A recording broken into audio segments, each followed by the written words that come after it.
네, 안녕하세요. 문관입니다. 자, 오늘은 여기 금오산 알딱고기로 왔는데요. 정상을 가는 건 아니고, 일단 오늘은 이 전경을 좀 구경을 좀 시켜드리도록 하겠습니다. 여기는 알딱고개 아래 좀 내려오면 이런 게 보입니다. 자, 당겨서 이 물줄기가 하나 보이시죠? 이게 이제 대폭포로 내려가는 요 위 대해 담에서 떨어지는 물줄기이고, 옆으로 쭉 보시면 이 도성굴 보이실 겁니다. 도성굴 한번 당겨 보겠습니다. 사람들이 몇몇 보이던데 이 사람들이 보이네요. 도성굴이 있고, 여 밑에 보면 해운사도 이렇게 당겨서 해운사가 보입니다. 해운사가 보이고, 옆에 케이블카 타는 곳, 이렇게 해서 정상으로 가는 길, 저기 도수령 쭉 올라오서 저기 철탑 보일 겁니다. 저희 철탑 위로, 철탑 뒤로 해서 정상을 가게 됩니다.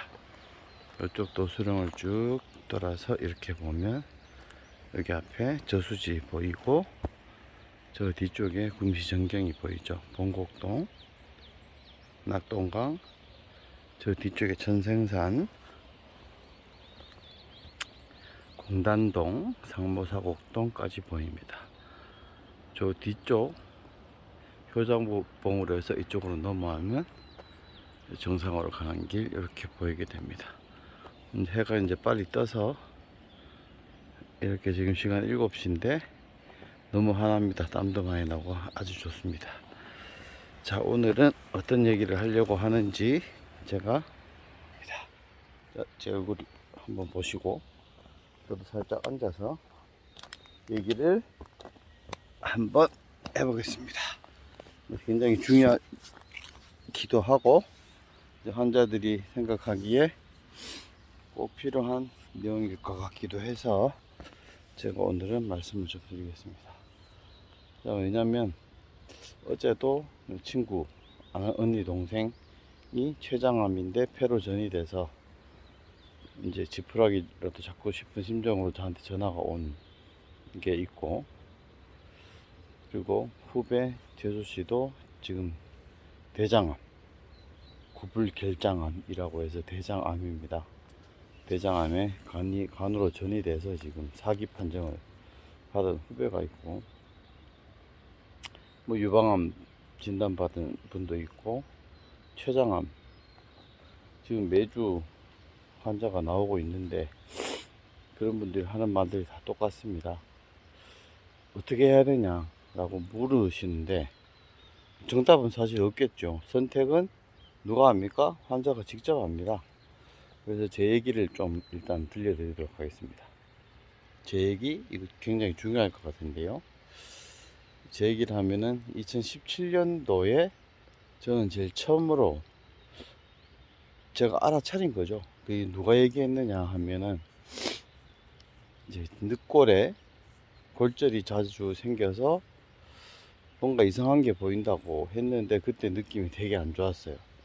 안 좋았는데 그때 이제 아는 지인들 몇 하고 집사람하고도 톡을 하고, 늑골에 뭐 이상한 게, 근육이 이상하게 불룩한 게 있는데 이게 뭔가 검사를 해보란다 해서 갔습니다. 구미에 모 방사선과에 가서 CT를 찍었죠.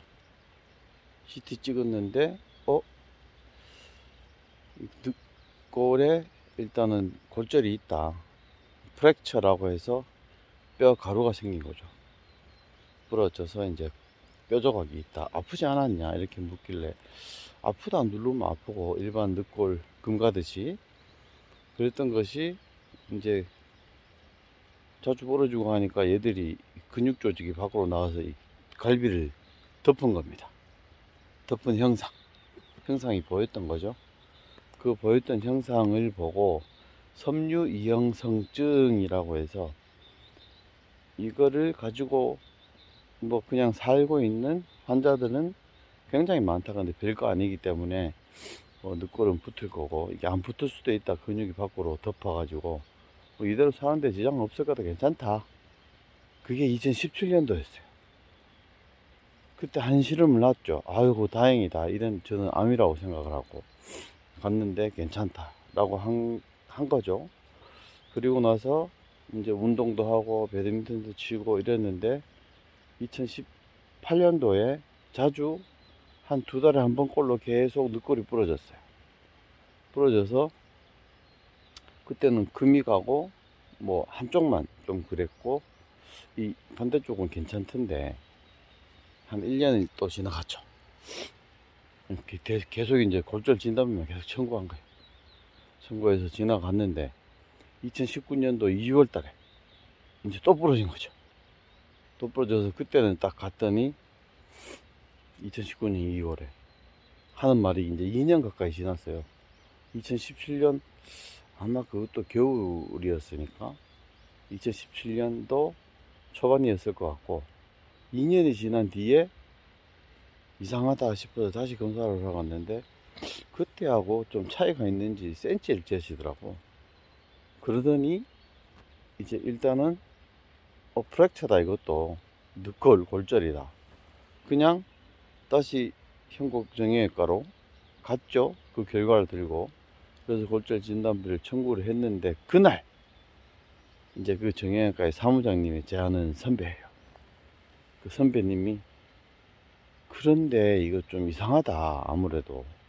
그래서 원장님하고 상의하고 이 MRI 결과를 CT 결과 MRI도 찍었었어요. 그때 MRI를 찍었는데 보더니 뼈가 되게 약해져 보이는데 이거 좀 이상이 있는 거 아니냐 라고 해서 다시 그 방사선과를 갔어요. 다시 갔는데 이 양반이 그때 있을 땐 이상한 소리를 하는 거예요. 큰 병원에 가봐라. 이 분명히 본인은 좀 전에 가라 그랬거든. 근데 병원 근무하는 사무장이 뼈가 이상하다고 그래요. 참 이거 우스운 일이잖아요. 2017년도 2월 달에는 왜 그것까지 생각을 못 했느냐. 그래서 의사는 절대로 본인이 책임지지 않습니다. 책임지지 않고 제가 이제 다시 2월 달에 이상하다 해서 이제 병원을 잡아야 되죠. 병원을 잡아야 되는데 빨리 병원을 못 잡았어요. 못 잡고 4월 달에 이제 서울대 병원에 잡게 됐죠. 4월 달에 2019년 4월 달에 잡게 됐어요. 병원을. 서울대 병원을 예약을 했어요. 예약을 헬스케어로 했어요. 헬스케어로. 빨리 이제 예약을 한다고. 바로 예약이 되더라고. 그 당시에는 제가 보험이 AIA 생명에 헬스케어 서비스가 있었어요. 전화했더니 바로 친절하게 해주더라고. 요즘 보험회사는 헬스케어 서비스 꼭 가입하셔야 됩니다. 급하게 병원을 예약해야 되는데 방법은 보험회사를 통해서 병원 예약하면 굉장히 빨리 해줍니다. 이것도 팁이니까 알아두시기 바라고. 그래서 그때 좀 안 짓기요. 그때 예약을 하고 제 얼굴 보는 것보다는 이렇게 좀 깜깜한 게 낫죠. 예약을 하고 나서 이제 병원을 가게 됐어요. 서울대병원을. 서울대병원 가기 전에 이 사람한테 따지려고 이제 생각을 했는데 가기가 싫었어요. 따져보니 뭐 하겠습니까? 이미 늦었는데. 이미 늦었잖아요. 이미 늦어서. 그래서 서울대병원도 갔는데 늑골종양 내과로 갔죠. 늑골종양 내과에서 박 교수님이 이렇게 얘기를 해요. 이것 때문에 서울에 왜 왔냐. 또 이상한 황당한 소리를 하는 거라. 그래서 또 다시 내려갔죠. 내려가서 검사 결과지를 다 들고 올라갔더니 다시 내려갔어요. 다시 내려갔는데 그때가 주부 배구대회 할 때니까 그때가 이제 담 걸린 것처럼 등 뒤쪽에 아무리 침을 맞고 뭐 이래도 안 되더라고. 이야, 이거 침 맞아도 안 되고 이제 척추 쪽이 너무 아파왔어요. 아파와서 이제 뼈가 좀 잘못됐다는 걸 좀 느꼈어요. 느껴서 결국은 어디로 갔느냐. 좋다는 침도 다 맞아보고 했는데 안 됐어요. 그래서 결국은 이제 침도 포기, 병원도 포기하고 있는데 그 찰나에 서울대병원에서 전화가 왔어요.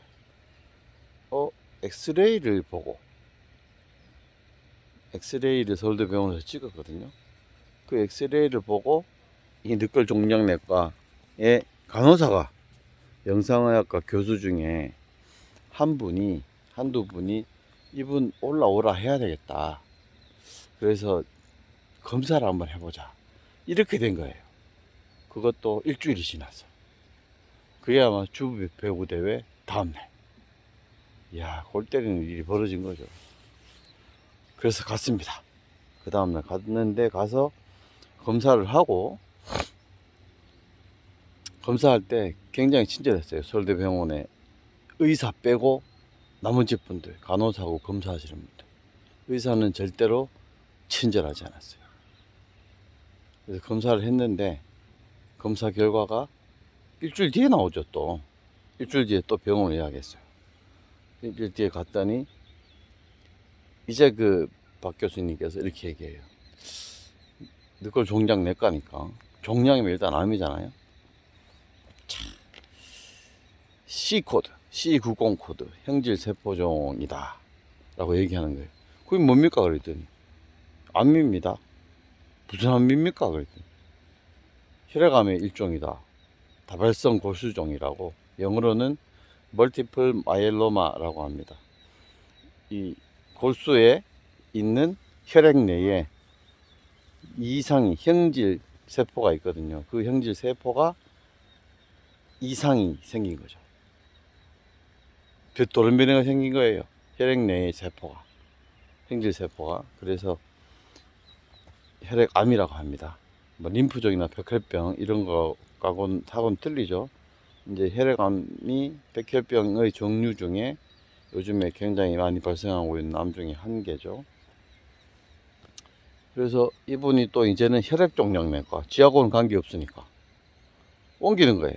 자, 혈액종양내과 교수로 옮겼어요. 그때부터 저는 스트레스를 받기 시작합니다. 어떻게? 의사가 얼굴을 안 쳐다봅니다. 내 얼굴을. 그 양반 얼굴을 내가 한 4번 갔는데, 항암 치료 2회 할 때까지 저는 약으로 항암 치료했으니까.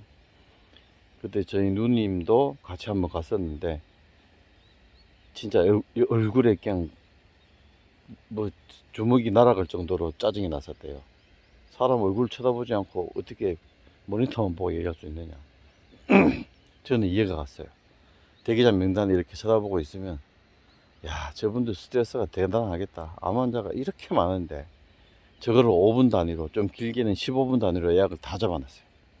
다 잡아놓고 이 사람 15분 길게 얘기하고 끝이에요. 근데 딜레이가 되는 경우가 있어요. 들어가면 이건 묻고 저건 묻고 난리를 치는 환자들 있겠죠. 젊은 사람, 부모와 같이 왔는데 우리 애 이제 어떡하냐 뭐 이렇게 묻고 하면 30분 걸려요. 그러면 내가 예약 시간이 12시야. 근데 1시, 2시 돼서 들어가는 경우도 생깁니다. 식사 시간 걸리면 3시, 4시도 돼요.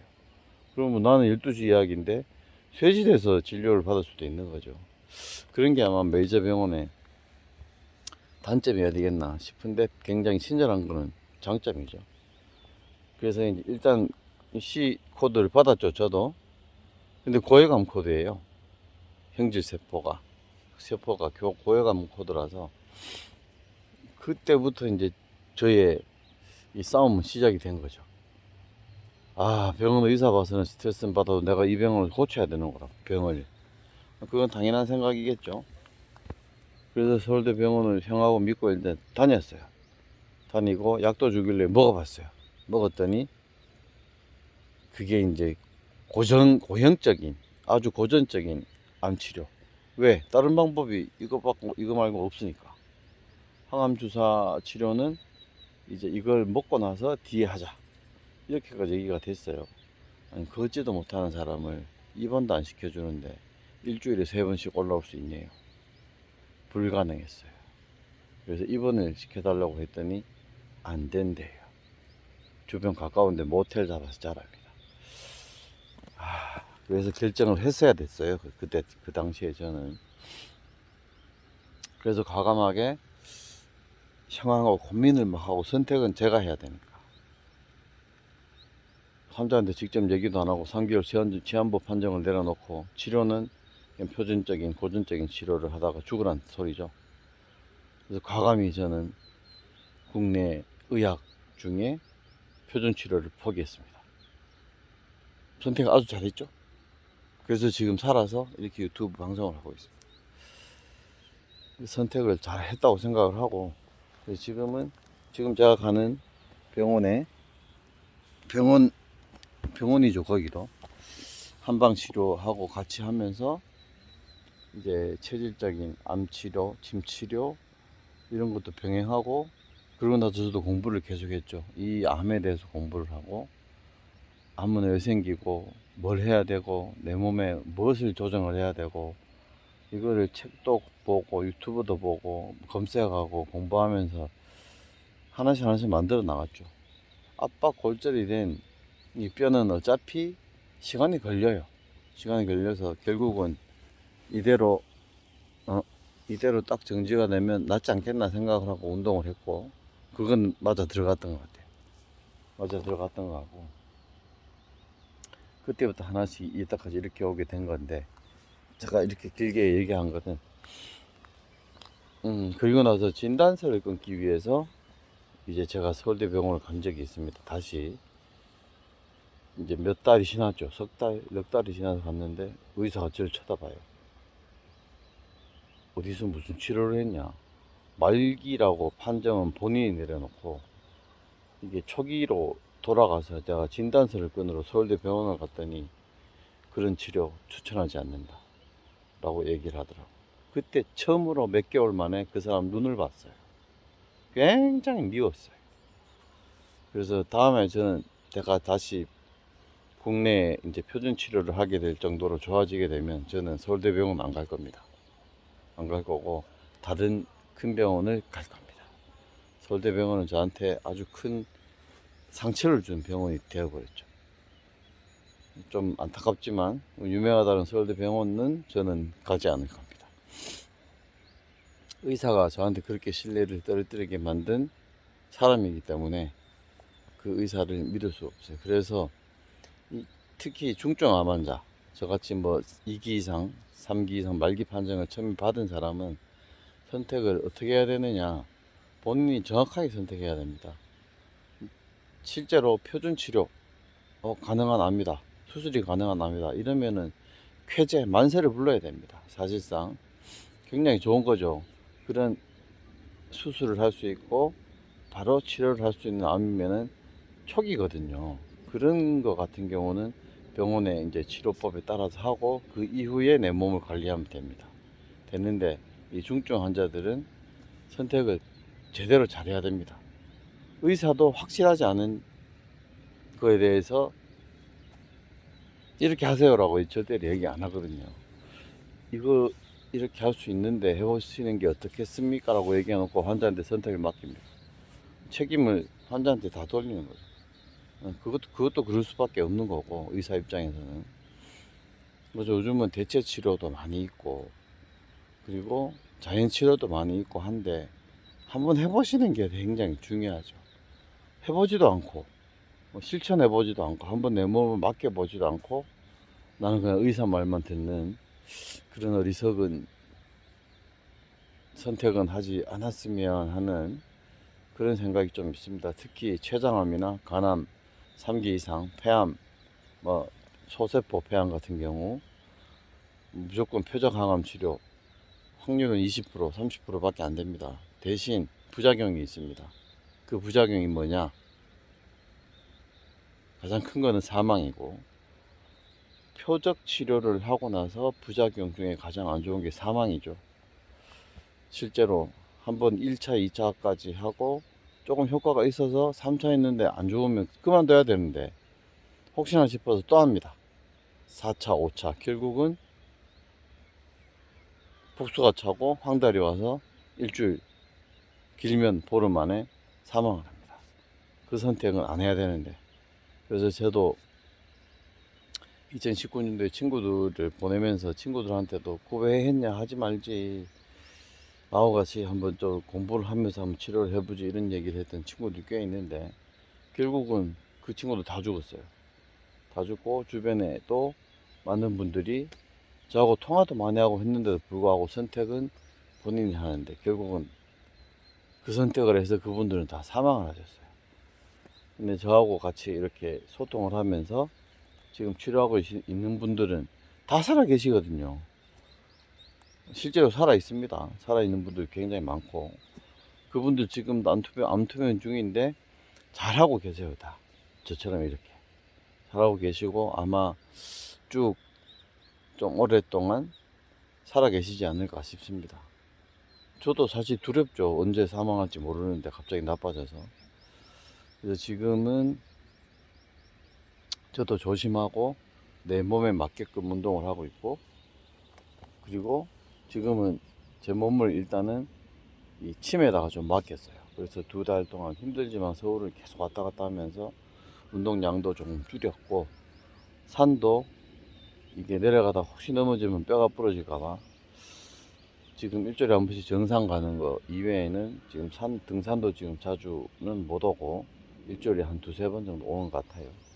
그래도 오면은 이 산소 마시고 새소리 듣고 이거 얼마나 좋습니까? 그래서 몸을 자연에 맡기고, 실천도 본인이 하는 거고, 건강도 본인이 지키는 건데, 이 모든 것을 암 환자나, 그리고 중증 질환자 분들, 그리고 이 몸이 안 좋은 분들은 무조건 의사한테 올인하지 마십시오. 병은, 의사는 방향 제시를 하고 급한 불은 꺼주지만 소방수 역할을 하는 거죠. 절대로 건강하게 해주지는 않습니다. 건강하게 해주는 것은 누구? 바로 본인들입니다. 본인들이 실천하시고 꼭 행동으로 옮기셔야 됩니다. 이거 안 하시면 절대로 건강은 원상 회복되지 않지만 그거의 50% 이상도 복구가 되지 않습니다. 제 말은 명심하셔야 됩니다. 그 중에 실천해야 될 거 하나 있죠. 밀가루, 설탕 꼭 줄이거나 끊으시고, 중증 환자라면, 암 환자라면 유제품은 드시면 안 됩니다. 특히 우유, 치즈 절대로 먹으면 안 됩니다. 얘기했죠. 건강한 사람한테는 좋은 음식이지만 암 환자한테는 암세포가 좋아하는 성분을 밥을 제공하는 식품이 우유하고 치즈 같은 유제품입니다. 그래서 먹지 말라는 겁니다. 그리고 튀긴 음식 드시면 안 되고, 그리고 체질에 맞게끔 음식 조절 꼭 하셔야 됩니다. 음료수 맞죠? 콜라 사이다 되게 좋죠. 뭐 오렌지 주스 이런 거 드시면 안 됩니다. 절대로. 그리고 그래야 됩니다. 살려면 할 수 없잖아요.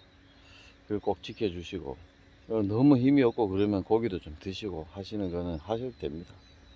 저도 의사도 아니고 뭐 만병통치약이 아니지 뭐 그런 건 아니지만, 제가 실천을 해보니 조금 내가 해이해졌구나 이럴 때는 저도 수치가 왔다 갔다 오락가락 할 수도 있는 거고, 관리를 잘했는데 왜 수치가 올라가지 이럴 때도 있고, 지금 저도 뭐 중구난방이지만 치료를 계속 꾸준히 하고 있습니다. 제 몸에서 느껴지는 것은 크게 별로 없기 때문에 아프거나 너무 죽겠다 이런 게 없어서, 이제 지금 치료하는 의사분하고도 굉장히 이 대화도 많이 하고 스트레스 서로 많이 받고 있죠. 저는 완치를 위해서 한번 달려볼 생각입니다. 완치가 된다고 생각하지는 않고 이대로 쭉 관리가 되면서 삶을 이어져 나갔으면 하는 바람이 있습니다. 그래서 오늘부터라도, 오늘 저한테 전화 주시는 분들도 그렇고, 저도 알고 있는 지식은 다 알려드리도록 하겠습니다. 저도 데이터를 계속 쌓아가고 있기 때문에 아마 이 환자들한테는 굉장히 좋은 모토가 되지 않나 이렇게 생각을 합니다. 그래서 실천하는 방법도 같이 연구를 하고, 이런 좋은, 얼마나 좋습니까? 경치도 좋고 이런데 저하고 같이 좀 다니시기도 하고, 가까운 산 등산하시는 거 굉장히 좋으니까 어떤 항암 치료보다 좋습니다. 꼭 실천하시고 따라해 보시기 바랍니다. 의사에게 나의 모든 걸 맡기지 마십시오. 의사는 불을 꺼주는 소방수지, 내가 다리가 부러져서 혹은 교통사고가 나서 이거 분명 의사한테 다 맡겨야 됩니다. 이런 거하고는 틀립니다. 아시겠죠? 그래서 암 환자분들은 진짜 극초기의 환자가 아니라면 공부도 많이 하시고 대처법 많습니다. 꼭 실천하시고 건강을 위해서 운동하시고 행동으로 옮기시기 바랍니다. 다시 한번 말씀드렸습니다. 자, 다음에는 또 다른 산에서 또 저희 집에서 제가 방송을 이어가도록 하겠습니다. 시청해 주셔서 고맙습니다. 감사합니다.